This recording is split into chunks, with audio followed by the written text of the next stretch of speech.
La promesse paraît trop belle pour être vraie. Un nouveau type de drogue ferait planer sans causer d'effets secondaires. Et il serait accessible en toute légalité d'un simple clic sur Internet.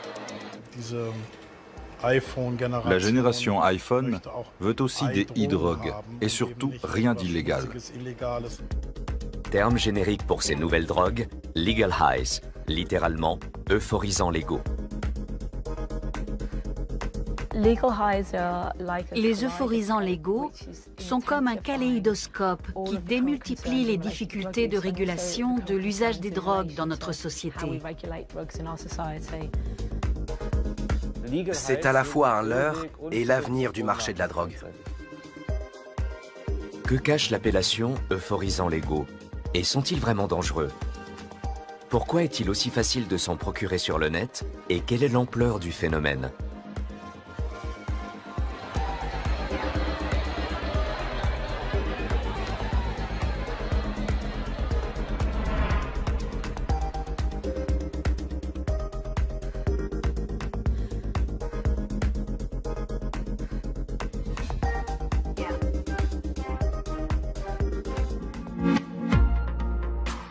Nous sommes en quête de l'état d'euphorie dès la naissance. Elle fait partie de notre vie et de notre culture. C'est tout simplement dans la nature humaine de rechercher des moyens d'être euphorique. Le besoin d'euphorie a toujours existé, que ce soit par l'absinthe, la fée verte au XIXe siècle, l'alcool au Moyen Âge, ou encore le laudanum qu'on utilisait dans l'ancien empire égyptien.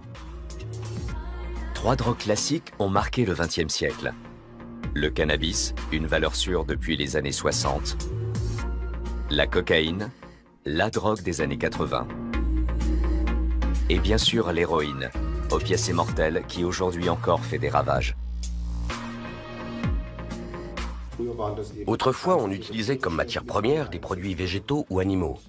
Aujourd'hui, on a affaire à des substances chimiques de synthèse, mais qui remplissent la même fonction. L'une des premières drogues de synthèse de l'histoire est une amphétamine fabriquée pour doper les soldats de la Wehrmacht. Pendant la bataille de France en mai-juin 1940, l'Allemagne leur fournira 35 millions de cachets de pervitine. Années 60, le LSD invite les hippies à un voyage introspectif. Dans les années 80, une drogue semi-synthétique sème la panique et fait les gros titres, surtout aux États-Unis, le crack. L'ecstasy, appelée aussi MDMA, domine la vie nocturne des années 90. Le dernier arrivé sur le marché est considéré comme un véritable fléau, le cristal meth, de la famille des méthamphétamines, comme la pervitine. Les hommes, comme tous les autres êtres vivants, ont besoin d'euphorie. Alors ils vont la chercher, cette euphorie. À l'ère du numérique, la démarche est amplement facilitée. La génération iPhone se procure cette euphorie via le net. Une simple recherche mentionnant Legal Highs donne accès aux offres de centaines de sites web.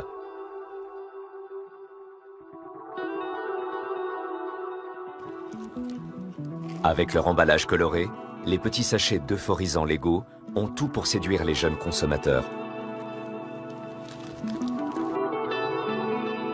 On en trouve même sur Amazon.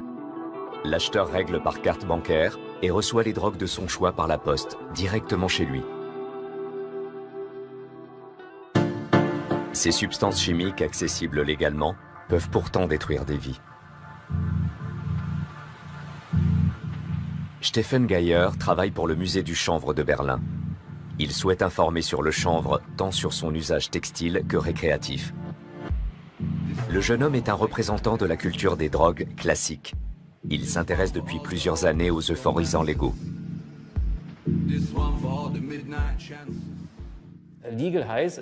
Euphorisants légaux, c'est le terme générique qui désigne un éventail de substances dont les effets imitent ceux des produits illicites. Autrement dit, il s'agit de copies des drogues classiques, mais qui échappent aux législations européennes sur les stupéfiants. Le problème, c'est que seules les substances répertoriées peuvent être interdites. Or, il suffit de modifier légèrement la structure moléculaire d'une substance répertoriée, par exemple en remplaçant un atome de fer par un atome de silicium, pour obtenir une nouvelle substance chimique avec un effet identique. N'étant pas encore répertoriée par la législation, celle-ci est par conséquent légale, tout en ayant des effets euphorisants, d'où l'appellation d'euphorisant légal. Ce phénomène touche l'Europe comme l'ensemble de la planète. Même en France, où la politique sur les stupéfiants est plus répressive qu'ailleurs, on peut acheter ces substances légalement, dans des magasins ou sur Internet. Le docteur Laurent Carilla connaît bien leurs effets potentiels. Ce spécialiste des addictions travaille à l'hôpital Paul Brousse de Villejuif. Legal highs, un terme marketé pour faire oublier la réalité de la toxicomanie. On les appelle legal highs, mais c'est hypocrite, hein. C'est illegal highs normalement. Par exemple, moi j'ai été alerté en 2008, je travaille depuis 2008 sur ces produits-là, par des patients à moi qui étaient issus du milieu festif homosexuel et qui faisaient des parties sexuelles et aussi qui faisaient des parties musicales. C'était ça. Et c'est eux qui m'ont dit, attention docteur, il y a des nouvelles drogues, la méphédrone, elle est là. La méphédrone, un stimulant aux effets similaires à ceux de la cocaïne, n'est pas resté longtemps cantonné au milieu festif. D'autres nouvelles drogues ont depuis conquis le marché. Fini les petits trafics risqués des dealers dans la pénombre. Internet est arrivé. Le seul truc avec les legal highs, je trouve, ce qu'il y a eu au début, c'était l'histoire du prix, qui est pas cher quand on en achète beaucoup, et le fait de se le faire livrer à la maison. Ces deux éléments-là, c'est des éléments dangereux en fait. Et ils ont bien compris. Je veux dire, on peut acheter, au lieu d'acheter 1 gramme, on peut acheter 10 grammes et le prix tout de suite est rétréci. Lisbonne, siège de l'Observatoire européen des drogues et des toxicomanies. Ici aussi, on s'inquiète de l'explosion des euphorisants légaux. Comment cette agence appréhende-t-elle des substances qui s'autoproclament non illicites, mais dont les effets sont tout aussi dévastateurs que ceux des produits interdits? Analyste et chimiste, Ana Gallegos dirige l'équipe de 5 personnes en charge de cette question.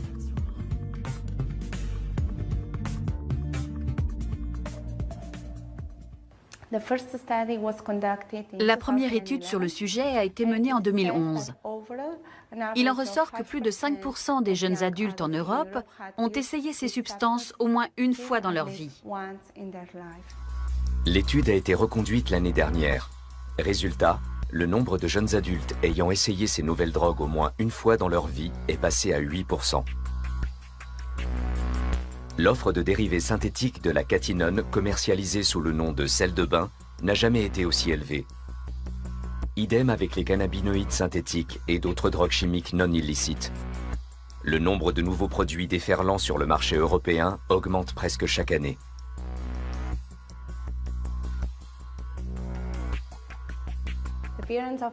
L'apparition de nouvelles drogues au sein de l'Union européenne a sensiblement augmenté l'an dernier. Elles ont désormais leur niche de marché.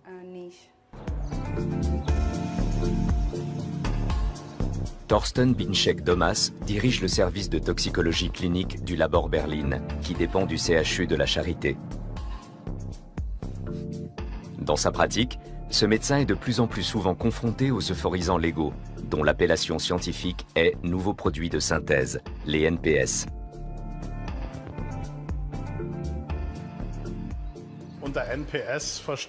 L'appellation NPS, qui désigne les nouvelles substances psychoactives, ne renseigne pas sur leur statut légal. Toutes ces substances ont des effets sur le système nerveux central, c'est-à-dire sur le cerveau, mais de manière très diverse, ce dont l'appellation ne rend pas compte non plus. Tous les effets sont possibles.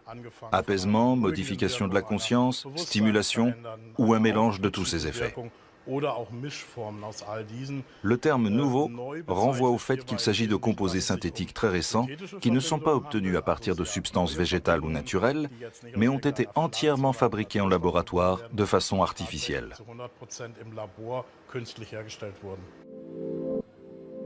Dans ce monde merveilleux de l'euphorie chimique, les fabricants essaient d'imiter les effets des drogues traditionnelles telles que le cannabis. Mais les NPS sont bien souvent beaucoup plus agressifs qu'elles. On dispose désormais d'études qui montrent que certaines de ces substances sont 40 fois plus puissantes que le THC, le principe actif du cannabis. L'effet sur une personne qui est complètement novice peut être si intense qu'elle va être sujette à des hallucinations particulièrement importantes.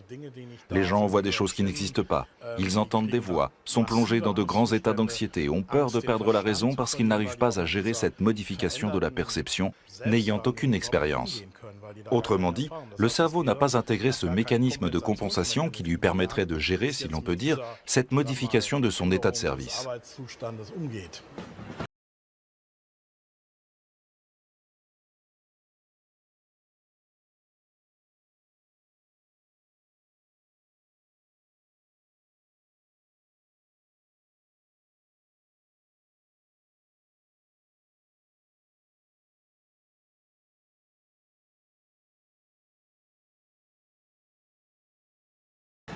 Monkeys Go Banana ou Tropical Car Perfume ne sont pas des parfums pour voiture, il n'y a pas de petits sapins parfumés à l'intérieur. Leur odeur est très particulière. Une caractéristique est l'absence de mention des composants réels. Ici, il n'y aurait que des feuilles séchées, des fleurs aromatiques et des extraits de fruits tropicaux. Il faudrait être fou pour le croire. Une autre caractéristique est la présence d'un mode d'emploi qui assure que le produit est impropre à la consommation. C'est écrit « Do not burn, do not ingest ». En vérité, on peut le fumer et le manger, et dans les deux cas, le produit fait de l'effet. La mise en garde sert en réalité à dédouaner de toute responsabilité celui qui a mis ces produits sur le marché, puisqu'il dit « si certains fument ce produit, c'est leur problème. J'ai bien écrit qu'il ne fallait pas le fumer ».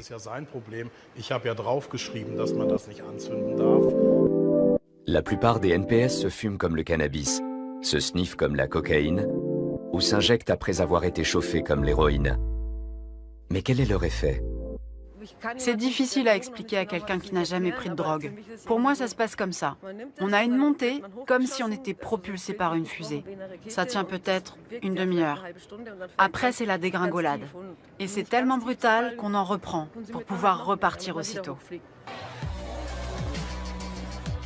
Les usagers des NPS se recrutent dans le milieu traditionnel des drogues dures, mais surtout dans le milieu festif, soirées, concerts ou festivals. La prise de produits suit souvent un calendrier bien précis. La prise de substances psychoactives suit souvent une véritable chorégraphie du week-end. Les usagers planifient très précisément quand ils vont prendre telle ou telle substance afin d'être toujours dans l'ambiance du moment. On prend un psychostimulant quand on fait la fête, qu'il faut être extraverti, et quand il faut ralentir le rythme, on prend un tranquillisant pour se détendre, pour se relaxer, parce qu'on veut être fatigué, se blottir dans un coin, manger quelque chose. Il y a donc une sorte d'agenda de la drogue. Les gens savent précisément quand ils doivent prendre telle ou telle substance. Ils connaissent la durée d'action des produits, ils connaissent leurs réactions individuelles, ils savent aussi quel mélange fonctionne bien et quel mélange risque de ne pas fonctionner. Il a fallu quelques années avant que ce savoir se répande parmi les usagers. Petit retour sur l'histoire des nouveaux produits de synthèse.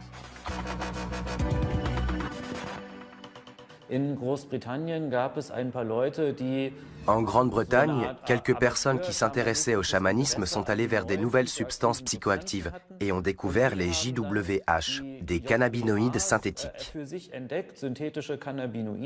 Ils en ont synthétisé en grande quantité, ou en ont acheté, ce n'est pas très clair, et ensuite ils ont commencé à proposer ces nouvelles drogues légales en Grande-Bretagne, notamment dans le milieu des festivals techno.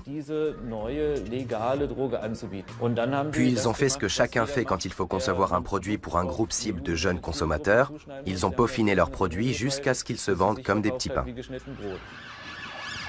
La substance dont parle Stephen Geyer est considérée en Angleterre comme le père de tous les NPS. Son nom, le Spice. Ce cannabinoïde synthétique a été maintes fois copié. Ses successeurs dominent le marché jusqu'à aujourd'hui. Difficile d'arrêter la déferlante des drogues de laboratoire amorcée avec le Spice. Fiona Measham, scientifique, a été témoin des débuts.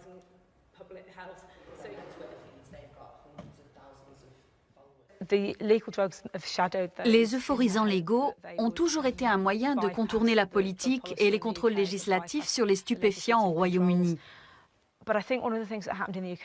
Mais je pense que l'une des raisons de l'engouement pour les euphorisants légaux, à cette époque-là et dans ce pays-là précisément, est que les drogues illicites avaient un degré de pureté très faible ou étaient très difficiles à obtenir.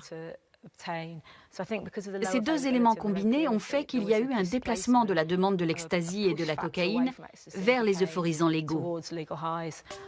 Fiona Measham a travaillé dans de nombreux clubs londoniens, où elle a assisté à l'émergence du spice. Après les premiers cas d'overdose, de psychose et de décès, les médias britanniques se sont emparés du sujet. Les effets nocifs de cette substance apparemment inoffensive ont soudain fait les choux gras de la presse populaire. Mais au lieu de décourager les consommateurs potentiels, ces révélations ont attisé leur curiosité et de plus en plus de jeunes ont goûté à cette nouvelle drogue miracle, à la réputation sulfureuse.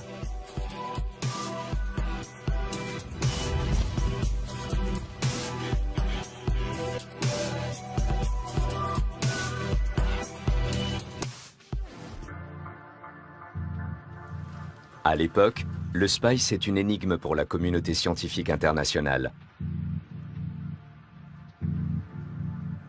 Volker Auwerter, toxicologue à Fribourg, fait partie des premiers chercheurs en Allemagne à s'être penchés sérieusement sur le sujet. Une plongée en terre inconnue pour laquelle il a fallu avoir recours à des méthodes parfois peu orthodoxes.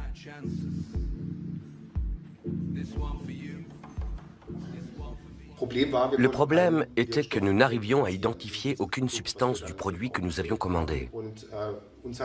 Nous nous sommes donc demandé s'il ne s'agissait pas d'un placebo sans principe actif. Afin de lever le doute et de vérifier rapidement s'il s'agissait oui ou non d'un placebo, nous avons décidé d'en fumer un peu et de voir si le produit faisait de l'effet ou pas.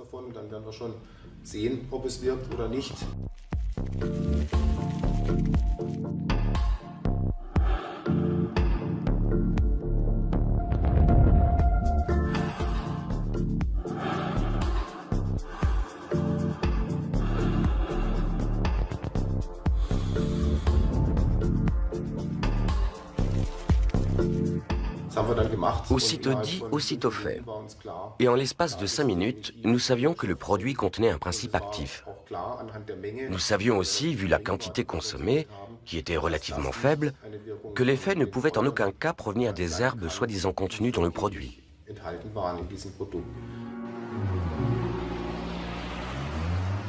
À Manchester aussi, on traque les composants des nouveaux produits de synthèse. La ville est connue pour sa vie nocturne, où les drogues traditionnelles sont implantées depuis longtemps. Comme à Londres, les scientifiques cherchent à mieux comprendre les drogues festives apparues récemment.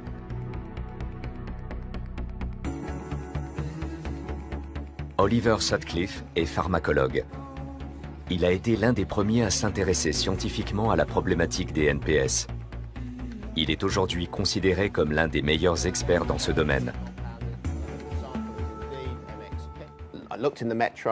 J'étais en train de lire dans le métro un article à propos du succès au Royaume-Uni des nouvelles substances psychoactives, les euphorisants légaux.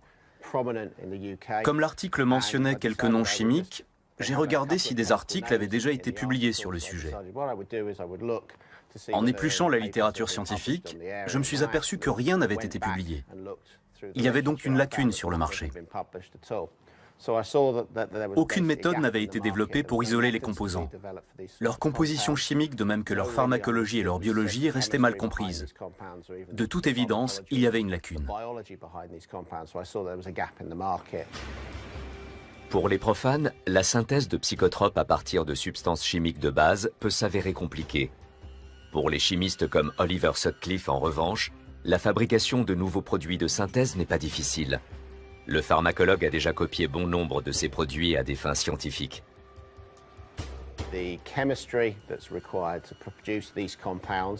L'équipement ainsi que les substances de base nécessaires à la fabrication de ces composés sont souvent en vente libre chez n'importe quel fournisseur de matériel et de produits chimiques. Et on peut très facilement produire des NPS avec une installation peu sophistiquée. Pas besoin de laboratoire high-tech. Les NPS sont essentiellement produits à l'étranger. Mais étant donné la facilité d'accès aux substances de base, il y a de fortes chances qu'une partie soit également produite dans des laboratoires en Europe.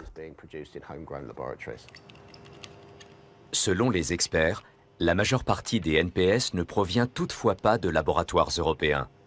Seules de grandes usines chimiques sont capables de produire les quantités nécessaires. Parmi les premiers fabricants de précurseurs licites et illicites se trouve la Chine.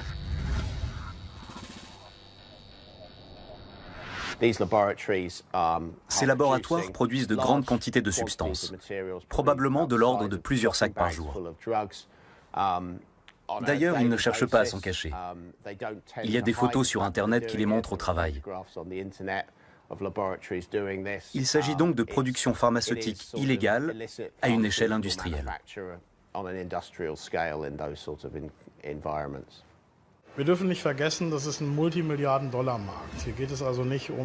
Ne perdons pas de vue que c'est un marché qui se chiffre en milliards de dollars. Il ne s'agit pas de petits bénéfices et de quelques pilules à la sauvette, mais bel et bien d'une fabrication et d'une distribution à une échelle industrielle, très professionnelle, qui opère sur l'ensemble de la planète. Nous avons donc affaire à des usines chimiques de grande envergure qui disposent d'un savoir-faire considérable. Quand on voit à quelle vitesse apparaissent de nouvelles substances de synthèse entièrement inédites, il est évident qu'il doit y avoir des départements de recherche et développement suffisamment importants et compétents pour alimenter en continu l'offre en nouvelles substances psychoactives.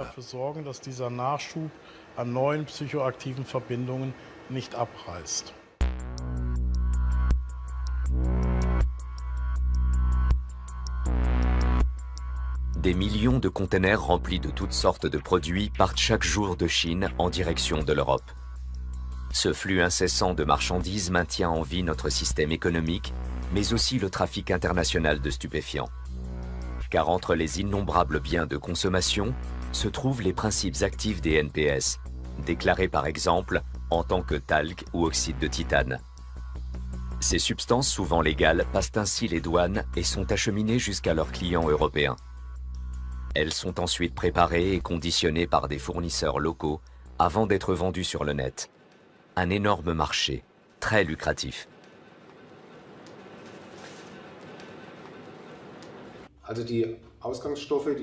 Les précurseurs utilisés pour les mélanges peuvent souvent s'acheter au kilo à un prix qui tourne généralement autour de 3, 4, peut-être 5 000 $ le kilogramme. Sachant qu'il ne faut généralement que quelques milligrammes de principe actif par dose, et qu'un petit sachet de mélange à fumer n'en contient par exemple que 10 à 50 mg, sans tout au plus, on voit que l'investissement est hautement rentable.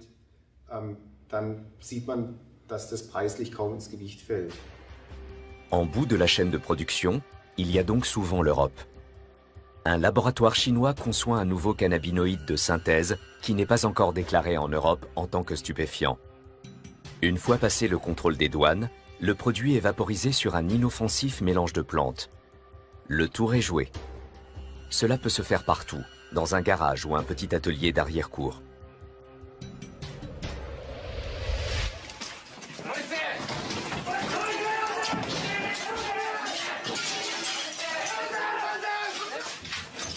Nul ne sait combien de petits laboratoires il existe vraiment en Europe. Mais les policiers ne cessent d'en découvrir, comme ici en République tchèque. On y fabriquait surtout du cristal meth. La fabrication, la vente et la possession de cette drogue étant strictement interdites, les forces de l'ordre ont pu intervenir. Mais quelles armes utiliser contre les drogues qui, grâce au savoir-faire de chimistes, ont toujours une longueur d'avance sur le législateur? Les cerveaux derrière ces trafics juteux n'ont jusqu'à présent en tout cas pas à craindre les descentes de police.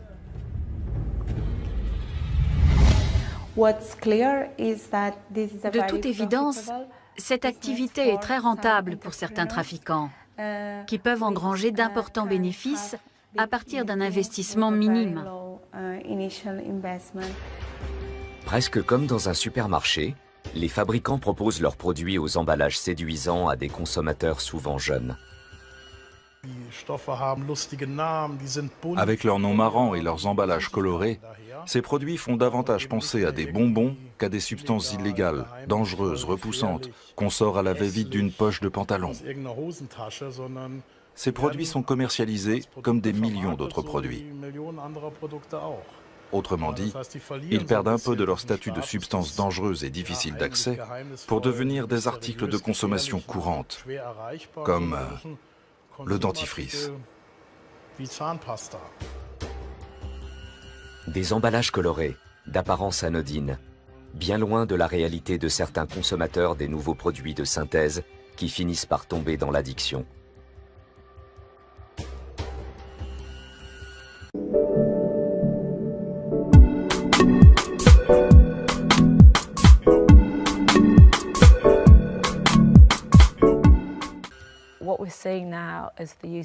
On constate maintenant chez certains usagers des problèmes de dépendance, d'addiction.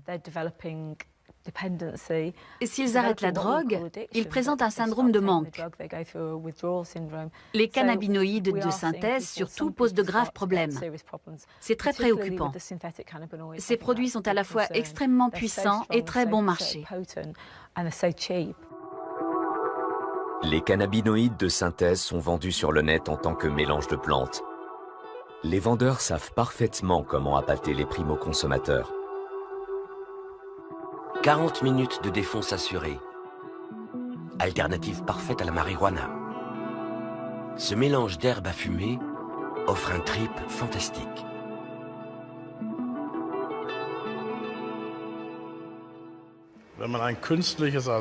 La consommation de cannabinoïdes artificiels, synthétiques, provoque des effets similaires à ceux obtenus en fumant du cannabis.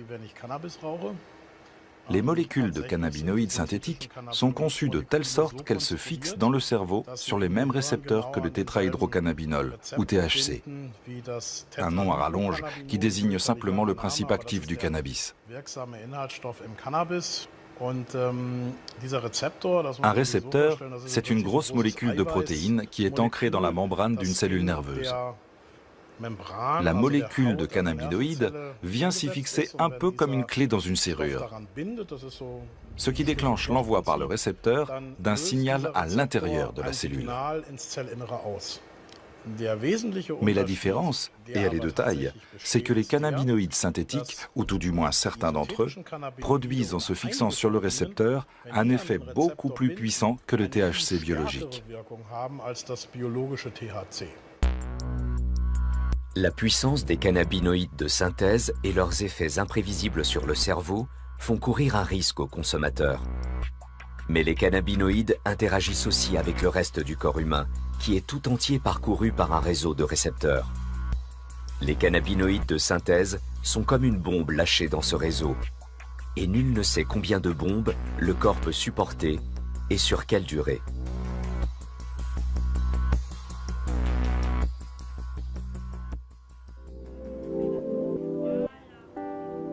Retour à l'hôpital Paul Brousse de Villejuif. De nombreux patients se battent contre des pathologies lourdes provoquées par la consommation de drogues classiques. Mais le docteur Laurent Carilla traite aussi de plus en plus souvent des consommateurs de nouveaux produits de synthèse. Beaucoup sous-estiment la puissance et le potentiel addictif de ces substances. Lorsqu'ils le découvrent, il est trop tard. Sur du long terme, on peut faire des dépressions, avoir des troubles cognitifs, la mémoire, l'attention, la concentration. On peut faire des épisodes délirants qui vont être chroniques. Et on peut avoir des complications au niveau du foie, au niveau du cœur encore. On peut faire des infarctus, on peut faire des problèmes au cerveau. Et quand on sniffe les produits, on peut avoir des problèmes ORL en fait. On peut se faire des perforations, des cloisons nasales, on peut avoir des ulcérations au niveau ORL. Comme les services de répression des stupéfiants, les autorités sanitaires aussi ont bien du mal à faire face à l'explosion des nouvelles drogues. Estimer les risques qu'elles font courir pour la santé s'avère un défi compliqué. Un défi dont les enjeux sont pourtant considérables, tant les conséquences peuvent être dramatiques. Les surdosages, ces overdoses-là, ça peut être des arrêts cardiaques ou des arrêts respiratoires essentiellement. Et on va aux urgences directes et c'est la réanimation derrière. Il y a des cas de décès malheureusement suite à ces overdoses. Le risque de surdosage avec les cannabinoïdes de synthèse est relativement élevé étant donné que le consommateur ou la consommatrice ne sait jamais ce qu'il y a vraiment dans le sachet. D'une part, nous savons, grâce aux analyses de préparation provenant de saisie, que le contenu peut varier considérablement d'un sachet à l'autre. D'autre part, des sachets à l'aspect similaire, c'est-à-dire qui prétendent être identiques à leurs concurrents, peuvent contenir des cannabinoïdes de synthèse différents. Le surdosage est beaucoup plus rapide avec un produit de synthèse qu'avec de la vraie marijuana, d'autant plus si la prise s'accompagne d'une consommation d'alcool.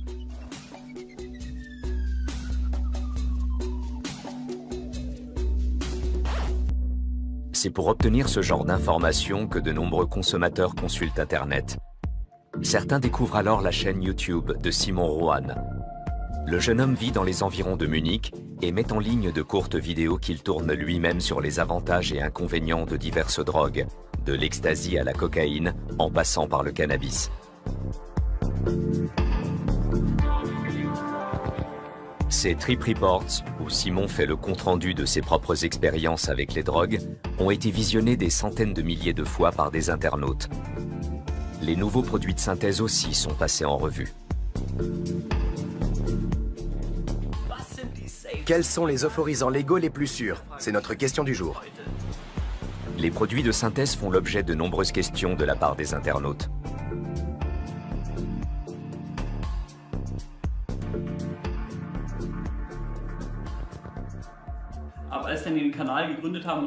Depuis le début de la chaîne, on me sollicite tout le temps pour que je fasse telle ou telle vidéo.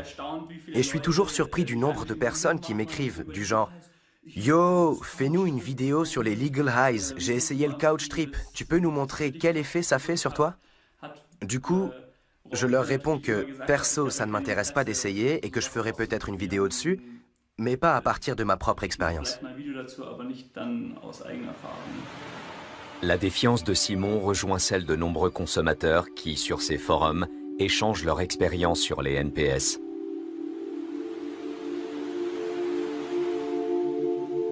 J'avais la sensation d'être totalement défoncée. Un pote est devenu tout jaune, il a dû se faire vomir et s'est retrouvé dans un état de transe. Beaucoup feront de mauvaises expériences avec les legal highs, mais ça tient sûrement à un mauvais dosage ou à un mauvais environnement. J'ai fumé ce truc régulièrement pendant 6 mois. J'étais complètement accro, physiquement et mentalement. On a le cerveau retourné, mais on pense que la vie ne vaut rien sans ce truc. Ça fait 7 mois maintenant que j'ai arrêté, et je ne souhaite pas, même à mes ennemis, d'en fumer. Les demandes des internautes sont souvent les mêmes, du genre « Fais-nous des vidéos sur les legal highs, mais fais gaffe à bien en dégoûter les gens, parce que j'ai essayé et mes expériences ont été négatives. » Beaucoup de ceux qui me réclament une vidéo sur le sujet et qui ont eux-mêmes essayé ces substances veulent que je parle des effets négatifs. L'image des legal highs est très mauvaise. Par contre, ceux qui commencent tout juste à s'intéresser aux substances psychédéliques, surtout les jeunes, ne sont pas informés et ne peuvent pas s'appuyer sur leur expérience. Les produits sont surtout ciblés pour les jeunes, par exemple avec des nanas à poil sur les emballages. Ils prétendent souvent être sans conséquences pour la santé. Super, pas de soucis, c'est pareil que l'herbe. Et donc forcément, les consommateurs tombent dans le panneau, surtout les jeunes. Outre les cannabinoïdes de synthèse ou mélange de plantes, les NPS regroupent une autre famille de substances de plus en plus consommées. Il s'agit de drogues de laboratoire aux effets souvent dévastateurs pour la santé. Les catinones de synthèse, mieux connues sous l'appellation de sel de bain.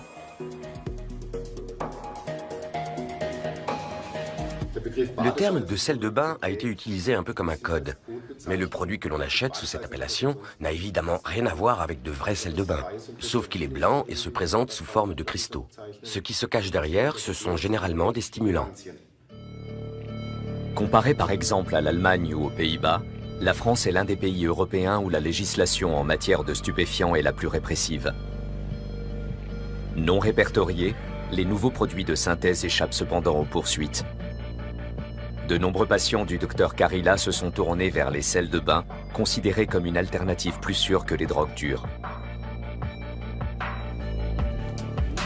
La méphédrone, elle se comporte comme la drogue méthamphétamine, donc avec des effets plutôt stimulants, l'euphorie, etc.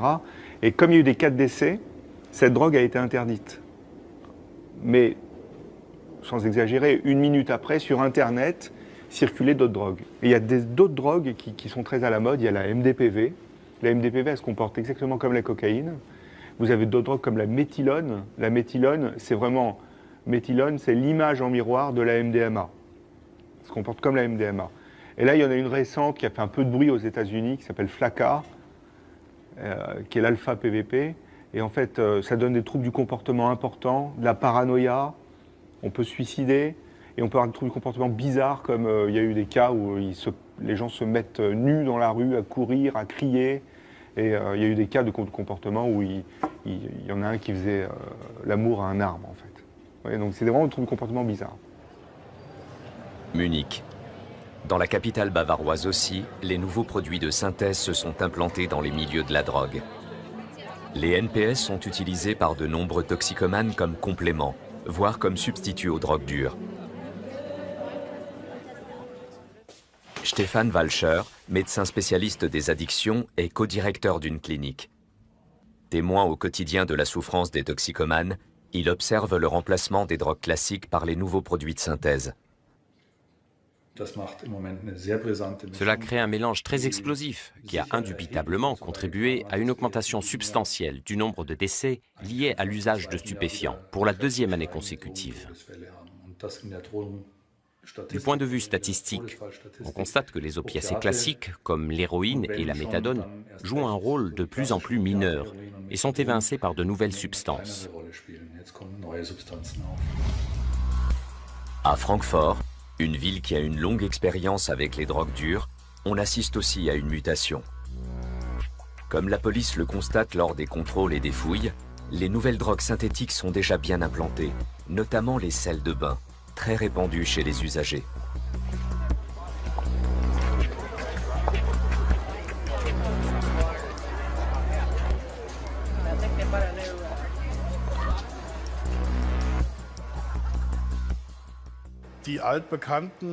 Les substances psychotropes traditionnelles ont un problème d'image, particulièrement chez les consommateurs les plus jeunes.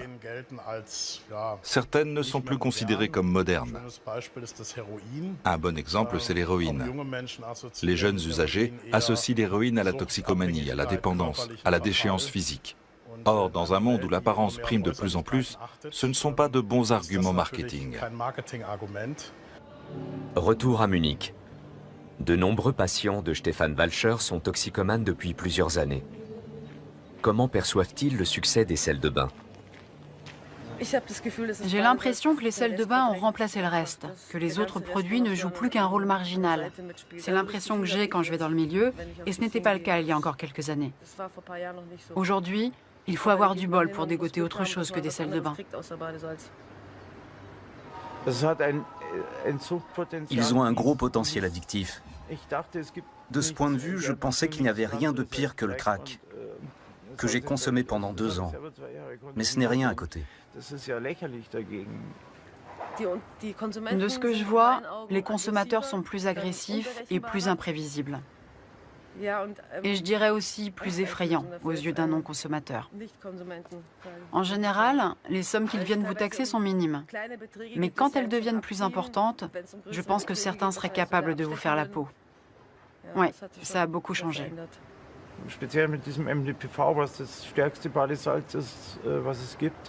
La MDPV est le sel de bain le plus puissant qui existe. La montée, l'effet euphorisant, dure jusqu'à 30 minutes. Aucune autre catégorie de drogue au monde, aucune, ne conduit aussi vite à une déchéance physique et sociale. Toute médaille a son revers. Parents d'usagers, mais aussi législateurs, observent cette déferlante de nouvelles drogues avec impuissance et perplexité. Pour Anna Gallegos de l'Observatoire européen des drogues et des toxicomanies, les nouveaux produits de synthèse et leurs millions de petites pilules ne peuvent être combattus avec les moyens actuels. C'est comme le jeu du chat et de la souris. Dès qu'une substance fait l'objet d'un contrôle, une nouvelle apparaît qui cherche à remplacer la précédente. Idem avec les définitions génériques. Dès qu'une nouvelle définition générique est mise en place, les fabricants opèrent de légères modifications sur la structure chimique afin d'obtenir une nouvelle famille de substances qui présentent des effets similaires, mais ne font pas l'objet d'un contrôle.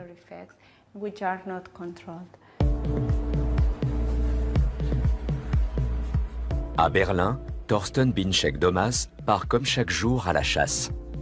Il analyse des substances inconnues ou des échantillons fournis par la médecine légale. Ses collègues et lui n'en finissent pas de s'étonner de l'inventivité des fabricants de drogue.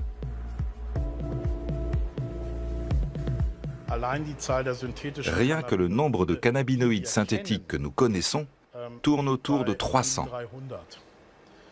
Cette explosion laisse présager de l'avenir. Tout commence en 2008 avec le Spice. Suite à l'interdiction de cette substance, les fabricants modifient sa composition chimique et créent des ersatz aux effets similaires. Plus tard, ils modifient de nouveau la formule en introduisant un petit groupe fonctionnel azoté. C'est le début d'une course sans fin, avec des conséquences difficilement prévisibles pour les consommateurs et le législateur. L'apparition permanente de nouvelles variantes explique en partie pourquoi il est difficile d'empêcher leur livraison en Europe. Au mieux, les douanes peuvent effectuer des contrôles aléatoires sur les cargaisons des avions et des bateaux. Il est très difficile d'avoir une vue d'ensemble des saisies en termes de quantité, ainsi que d'identifier les nouveaux produits de synthèse en circulation. Les scanners ne détectent généralement pas les nouveaux produits de synthèse. Qui veut ramener de Chine quelques principes actifs a donc de bonnes chances de passer les douanes sans encombre.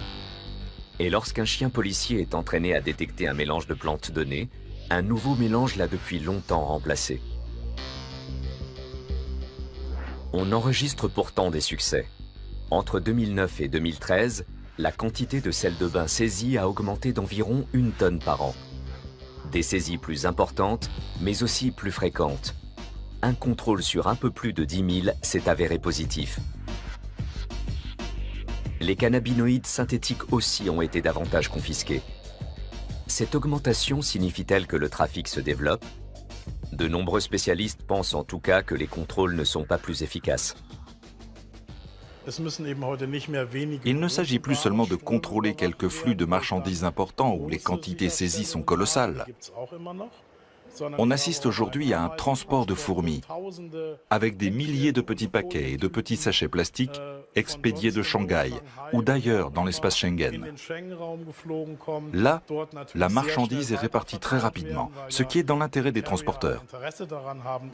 Résultat, les douanes ont peu de possibilités d'effectuer des contrôles efficaces, c'est-à-dire de vraiment vérifier ce qu'il y a à l'intérieur.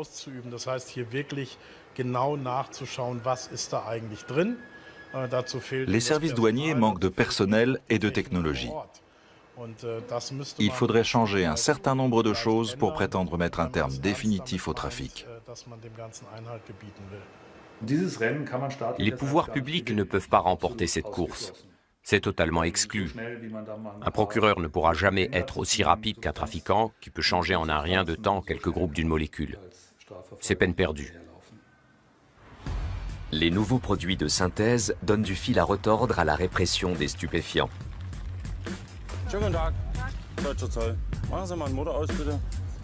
Car s'il est quasiment impossible de détecter ces substances et de les retirer du marché, comment prouver qu'un individu en a consommé? Que se passe-t-il si une personne commet un crime ou est impliquée dans un accident de la circulation sous l'influence de ces nouveaux produits de synthèse?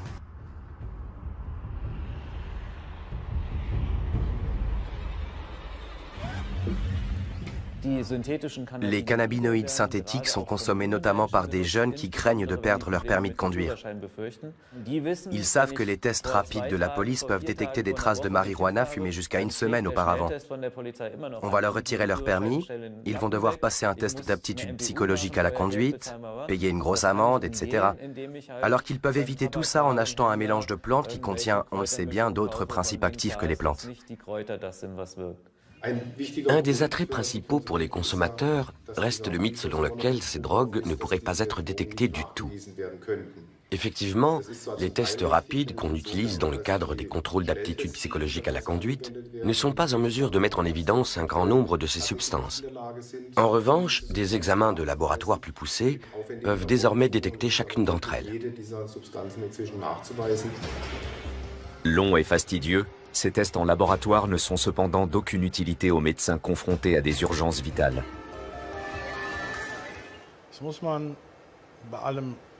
Malgré le désir de toute puissance de la médecine, on est bien obligé d'admettre qu'on ne sait pas quoi faire de ces patients. On ne sait pas comment les aider parce que toutes ces substances sont nouvelles et qu'on n'a encore aucun retour d'expérience. Tel patient est peut-être le premier cas pris en charge. Les médecins ont donc un problème. C'est surtout le week-end, lorsque les gens sortent, qu'il y a des problèmes et que les secours sont sollicités. Pour pouvoir prendre en charge les victimes, ils doivent savoir quelles substances elles ont consommées, chose impossible actuellement avec les NPS. Le pharmacologue Oliver Sutcliffe veut changer cela, mais il connaît les difficultés. Aujourd'hui, 3 tests de couleur peuvent détecter rapidement mais approximativement certains groupes de substances. En revanche, les nouveaux produits de synthèse passent inaperçus. En cause, le visage sans cesse changeant de ces drogues. Oliver Sutcliffe est pourtant persuadé qu'il pourra bientôt présenter un test rapide qui aidera aussi bien la police routière que les urgentistes à identifier les NPS. Le pharmacologue préfère ne pas en dire plus. La concurrence autour de la mise au point de ce type de test est rude.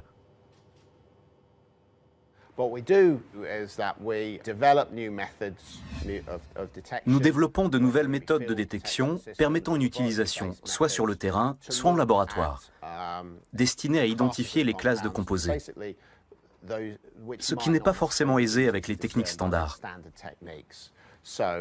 Nous prenons donc des produits que nous avons achetés ou qui sont issus de saisies et nous isolons leurs composants afin de savoir ce qu'il y a à l'intérieur de ces sachets.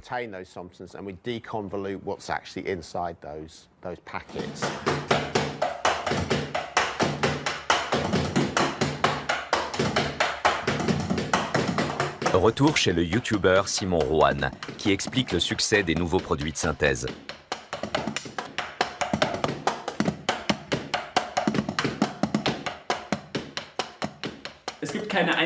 Il n'y a pas de séparation nette entre ceux qui consommeraient seulement des legal highs et ceux qui consommeraient des drogues illicites. Ce sont généralement les mêmes. C'est juste que les consommateurs de legal highs ne sont pas en mesure de dégoter des substances illicites au moment où ils les cherchent. Alors, ils se rabattent sur les legal highs. Mais interdire ces drogues n'empêche pas les gens d'en prendre. Ça les empêche juste de prendre un type de drogue donné à un moment donné. La prolifération constante des nouveaux produits de synthèse alimente le débat sur la légalisation des stupéfiants en Europe.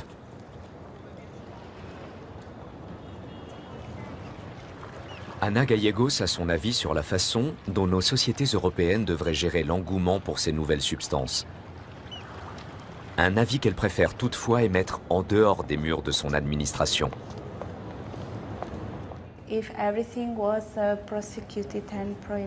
La prohibition et le tout répressif constitueraient une approche très coûteuse, qui de plus n'apporterait pas les résultats escomptés.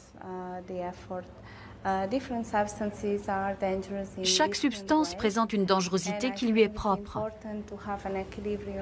Je pense qu'il est important de proposer un éventail de mesures adaptées à chacune d'entre elles, selon son potentiel de nocivité.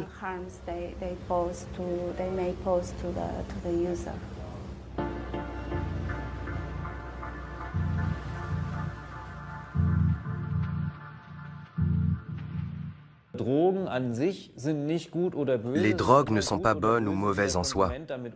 Tout dépend de la façon dont le consommateur les aborde. Autrement dit, quel est son degré d'information vis-à-vis des substances. Par exemple, la quantité de principes actifs qu'elles contiennent, les effets secondaires graves ou les dommages possibles à long terme. Bref, peut-il estimer en toute connaissance de cause si consommer telle ou telle drogue est une décision raisonnable ou pas? Et ça, on y parviendra seulement si on en parle. Moins de tabous, plus d'informations transparentes, plus de services d'aide faciles d'accès. Et on en est loin. Notre société doit-elle revoir son rapport à ces substances? Allons-nous être submergés par ces nouvelles drogues, sans pouvoir les interdire? Thorsten Binchek-Domas mise sur la sensibilisation. Il se rend dans les écoles à la rencontre des jeunes. J'ai une jolie anecdote à propos d'une élève de 15 ans. Dans le cadre d'un débat, elle s'est soudain levée, passablement énervée, et s'est mise à crier que ça ne regardait qu'elle si un jour elle décidait de foutre sa vie en l'air avec les drogues.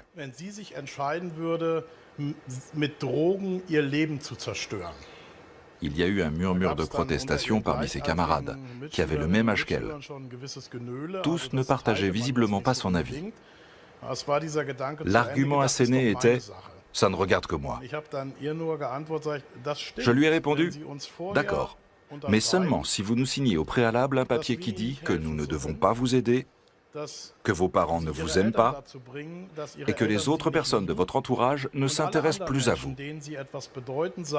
Vous ne devez pas oublier que ce n'est pas un one-woman show, mais que le développement d'une addiction est aussi une tragédie sociale. Une tragédie qui pourrait s'étendre et s'aggraver si le combat européen contre les nouveaux produits de synthèse n'est pas mené de façon plus efficace et plus ciblée.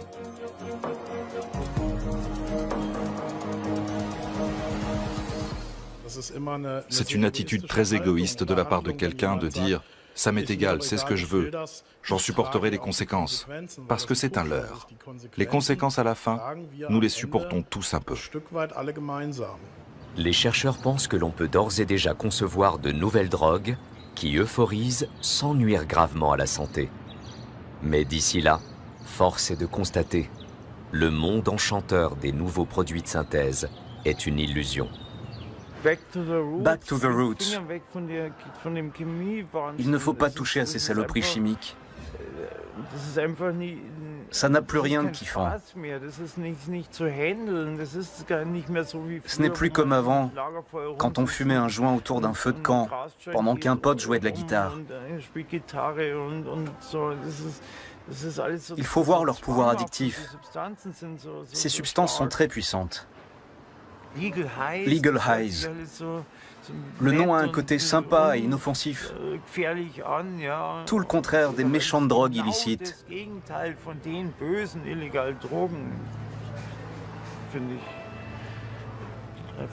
Mais n'y touchez pas.